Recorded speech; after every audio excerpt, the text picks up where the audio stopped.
Dans cette parabole qui nous est proposée, un homme n'avait que 2 fils, une petite famille. Je pense que le chiffre 2 nous est proposé pour que l'exemple de la parabole soit parlant, soit simple à comprendre. Vous avez compris la dynamique, hein? Le premier fils que le père invite à aller travailler à sa vigne va dire non, je ne veux pas y aller.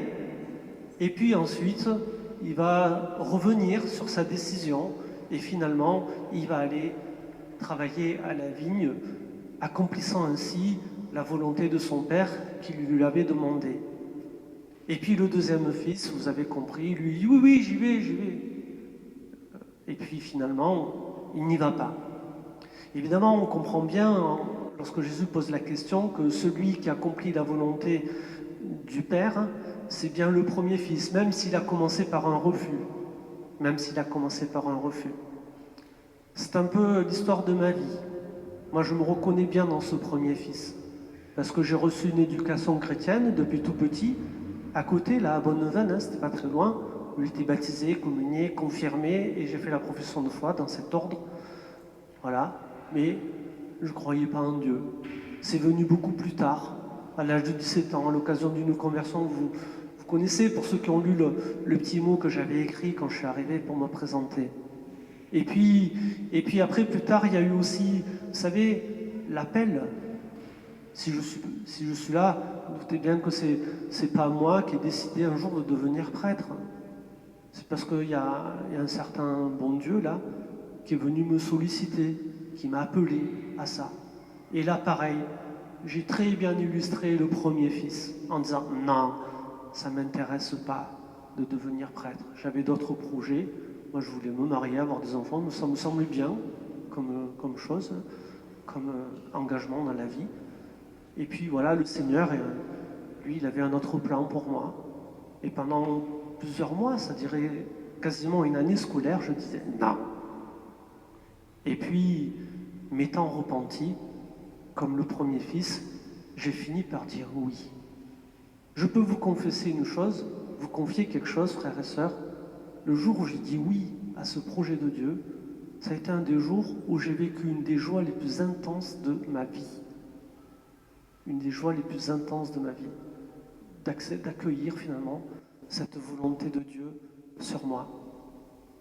Voilà, donc moi je me retrouve bien dans l'histoire de ce premier fils et je suppose que je ne suis pas le seul ici qui peut-être, par rapport à la volonté de Dieu, a commencé par dire non, puis finalement a dit oui.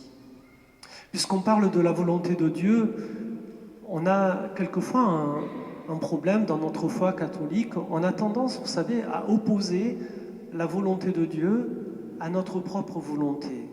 Et quelquefois, vous savez, quand on récite la prière du Notre Père, peut-être avons-nous du mal à dire que ta volonté soit faite sur la terre comme au ciel, que ta volonté soit faite pour moi, pour ma vie aussi. Seigneur, qu'est-ce que tu souhaites que je fasse? Qu'est-ce que tu me demandes de faire? C'est ça que l'on dit dans la prière de Notre Père, quand on lui dit que ta volonté soit faite. Mais quelquefois, on a peur de la réponse de Dieu. On a peur de ce qu'il va nous demander parce que ça pourrait trop remettre en question nos projets de vie, ce que nous, on avait peut-être prévu. Voilà, tout simplement. C'est pas la peine d'aller chercher bien loin.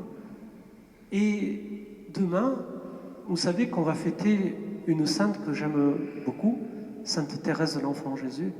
Elle dit la chose suivante et qui va nous libérer complètement de cette fausse vision de la volonté de Dieu.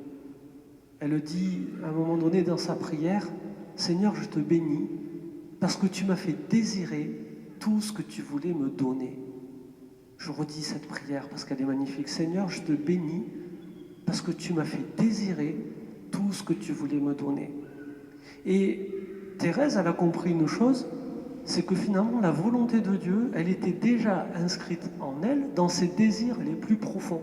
Et en avançant sur son chemin de vie, elle n'a fait que répondre à cette volonté de Dieu en vivant ses propres désirs. Vous voyez, c'est là qu'on peut contempler que c'est une fausse problématique d'opposer la volonté de Dieu à notre propre volonté. Si, en effet, on croit que l'Esprit Saint est à l'œuvre dans nos cœurs et dans nos vies, que nous l'avons reçu au jour de notre baptême. L'Esprit Saint, il travaille de l'intérieur. Et c'est peut-être lui qui nous aide petit à petit à accueillir cet appel de Dieu, comme pour moi, je l'ai fait après un an, hein, après avoir résisté pendant un an. L'Esprit Saint, il est là, il nous aide à cheminer vers le Seigneur. Et c'est certainement lui qui travaille aussi nos désirs pour que nos désirs correspondent à ce que le Père souhaite pour chacun de nous. Alors vous savez, il y a encore 2 cas de figure par rapport à ceux qui nous sont proposés dans la parabole. Il y a aussi ceux qui disent non et qui restent sur non. Ils n'avancent pas, ils sont bloqués. Voilà, c'est toujours non. C'est nécessaire de dire non hein, dans la vie, mais toujours non. C'est dur hein, pour les autres. Hein. Je pense que vous en connaissez peut-être des gens comme ça. Pas besoin que j'illustre plus. Vous comprenez ce que je veux dire. Et puis, il y a encore d'autres exemples. Il y a aussi, voyons, on a grandi le nombre de fils parce que le père qui a 2 fils, vous avez compris, c'est de Dieu qu'on nous parle. Et nous sommes tous ses fils. Il a autre que 2 fils, Dieu le Père. Nous sommes tous ses enfants. Ça élargit drôlement le champ d'application de cette parabole. Et puis parmi les fils que Dieu a, il y a des gens qui disent oui et qui restent sur leur oui. Et on a un très bel exemple ici qui est représenté au-dessus de Renaud et de Paul, c'est la Vierge Marie que le pape aime autant et que nous aussi, Marseillais, nous aimons bien. La Vierge Marie, vous le savez, c'est celle qui a dit oui à Dieu.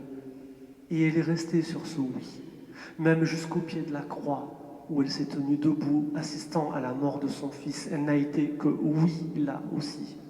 Même jusqu'au matin de Pâques. Vous avez remarqué, frères et sœurs, que parmi les femmes qui courent au tombeau pour ensevelir Jésus qui est mort, il n'y a pas la Vierge Marie. Parce qu'elle sait, elle, que le Christ est déjà ressuscité. Elle y croit. Elle n'a pas besoin d'aller constater ça dans un tombeau vide, comme les autres l'ont fait. Ça, c'est le oui de Marie. Alors bien sûr, Marie nous dépasse de loin, mais si nous aimons bien la Vierge, vous savez, plutôt que de lui prêter des vocables qui ne vont pas nous aider à correspondre à notre réalité, moi j'aime bien qu'on colle à la Marie de l'Évangile, celle qui a accueilli la parole de l'ange, celle qui a accueilli l'appel de Dieu et qui a dit oui, et qui est restée fidèle à ce oui durant toute sa vie. Qu'elle soit pour nous, frères et sœurs, un modèle qui nous aide, qui nous stimule, nous aussi, à savoir dire oui à Dieu et à rester sur ce oui fidèlement. Amen.